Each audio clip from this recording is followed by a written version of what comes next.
Congressman Rodney Davis, welcome. It's always good to have you here. Well, let's jump into it. Let's jump into this. The House of Representatives has voted narrowly in favor of a bill to create a commission to investigate the January 6th insurrection on Capitol Hill. You are one of 35 Republicans who voted in favor of it.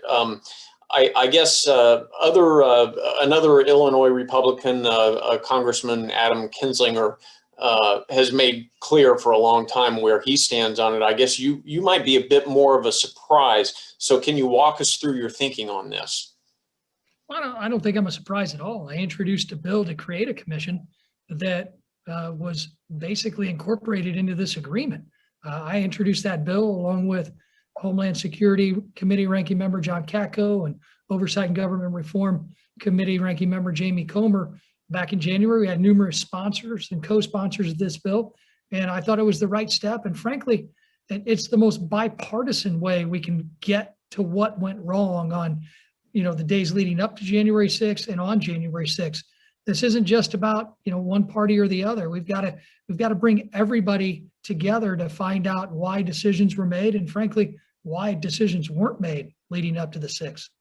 Now, the Republican leadership has questioned the need for this commission, arguing that, well, the FBI is already investigating it. Why does Congress need to get into its own investigation? Why do you think Congress specifically needs to do something other in addition to a law enforcement investigation?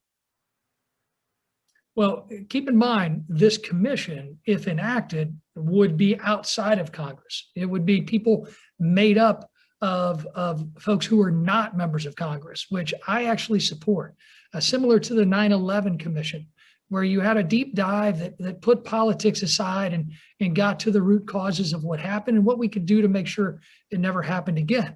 Now, when you look at Congress itself, I have to commend the Senate. Senator Blunt and Senator Klobuchar, they've done their due diligence as oversight committees for finding out what went wrong on January 6th and implementing measures and procedures to make sure that never happens again. On the House side, we just had our first hearing yesterday with part of the Capitol Police Board, this board that makes all the security decisions.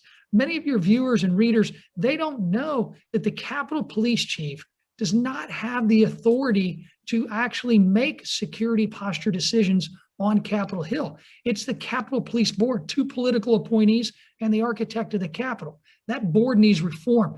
That's the stuff I think we should concentrate on in-house.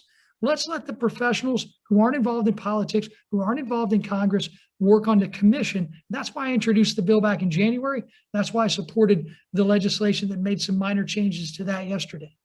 We've argued editorially that one of the advantages of having this kind of a commission do this investigation is that, sure, law enforcement does its own investigation, but not all the findings of a law enforcement investigation are necessarily made public. In this case, commission findings do come out in public, and the public has a lot to learn from it. Did that play at all in your thinking? Not as much of the details. And Todd, I agree with some of your editorials and others I don't. This one I happen to agree with. And I appreciate your guys' willingness to step out and get into the political debate. That's what I think gives readers and viewers to this the best access to news to make up their mind about what the right policies and procedures are about. And in the end, my goal is to get a commission that would not, and our leadership has a right, and it's a legitimate point to say we don't want politics to get in the way of legitimate investigations from law enforcement. But a commission, in my opinion, too, is the best way to avoid that conflict. And I really believe we've got to take a step back here as policymakers that oversee all security postures in the House. And we have to take a step back and figure out what process is in place now that caused so many mistakes to be made. And what do we do to reform that process? And that's why we've really been active in advocating for reforming the Capitol Police Board. That board has an undue amount of authority. Just yesterday, 2 of the board members would not commit to me in a hearing to just provide us minutes of the Capitol board meetings to the oversight committees, both the majority and minority. They wouldn't commit to that transparency. And at the same time, then in the next breath, talk about transparency. So there are a lot of issues we need to take care of in-house. This commission should look at the overarching issue of what happened on January 6th. And I'm glad that it's moving forward. Now, do you think you might suffer any political repercussions for siding with the Democrats on this? I mean, you're one of only 35, and the leadership made very clear how they wanted the Republican caucus to vote.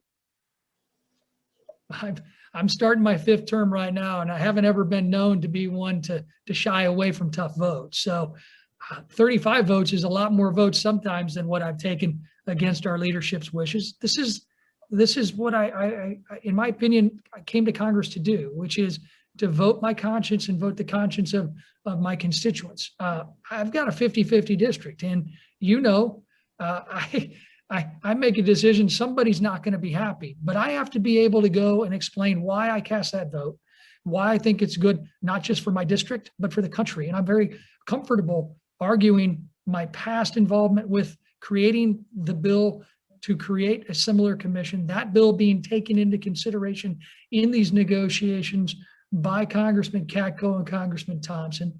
And I found no compelling reason not to push that process forward. And I'm held accountable by constituents no matter what I do and how I vote.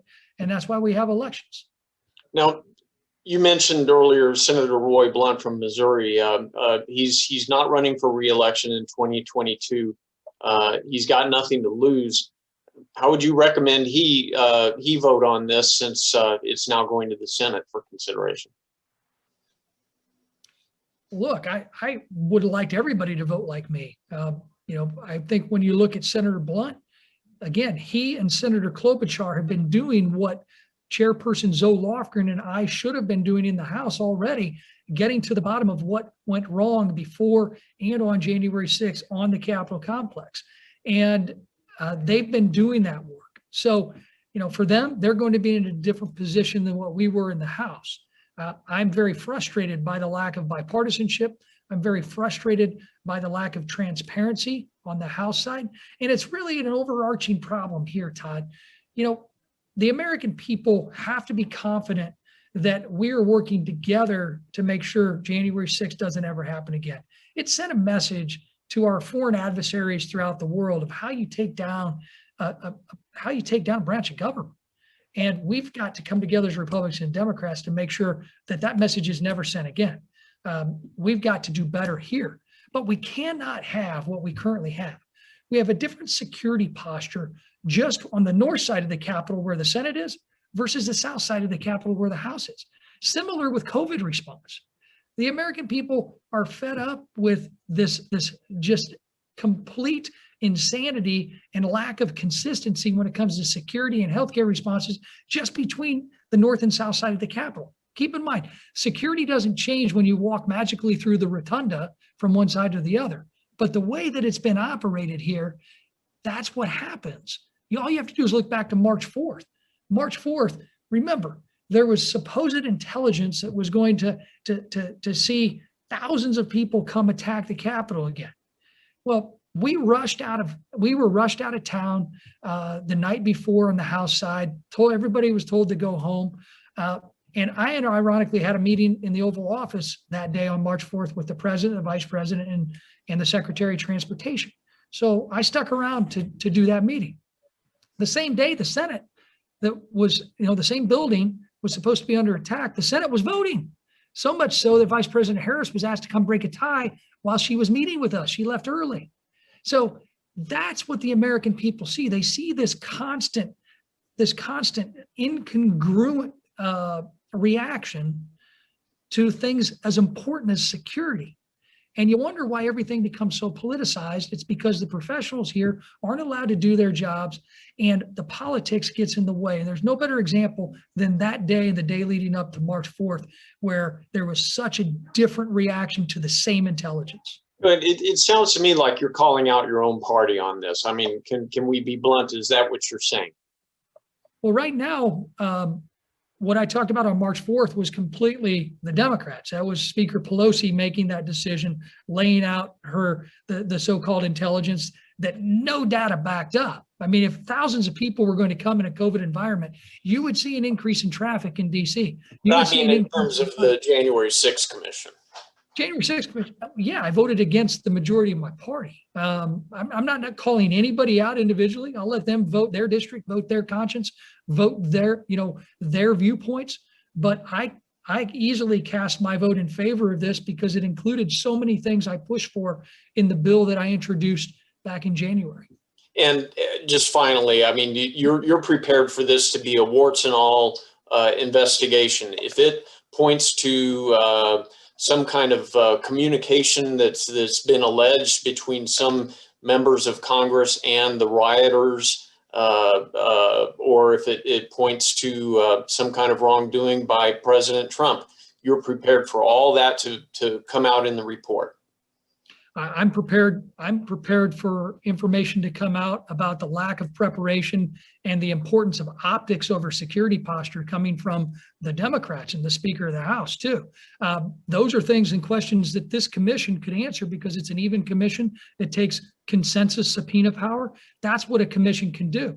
But there is absolutely on the issue of so-called reconnaissance missions that some of my colleagues alleged Republicans took folks who ended up coming into the Capitol on January 6th.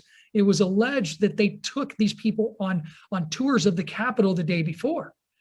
There is no shred of evidence that that happened at all. And frankly, my colleagues who alleged that have now had an ethics challenge filed against them with the Committee on Ethics because there is no evidence after making my staff watch 50 hours of videotape.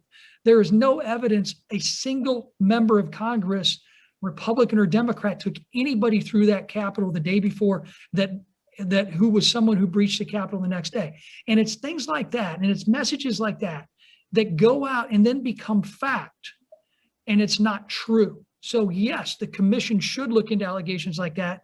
But frankly, I'm looking into allegations like that because as I told my colleague who made that initial allegation that Republicans did this, I called her and talked to her. I said, you tell me any Republican who would have done that, and I'm going to make sure they're held accountable. Much to my surprise, after not getting a single name from her and not getting a single instance after 50 hours of video review, it's very frustrating, because there's so much bad accusations that go out without evidence, and then there's no follow-up, and it just becomes fact, even though it's not true. All right. Well, I guess we'll just have to leave it there.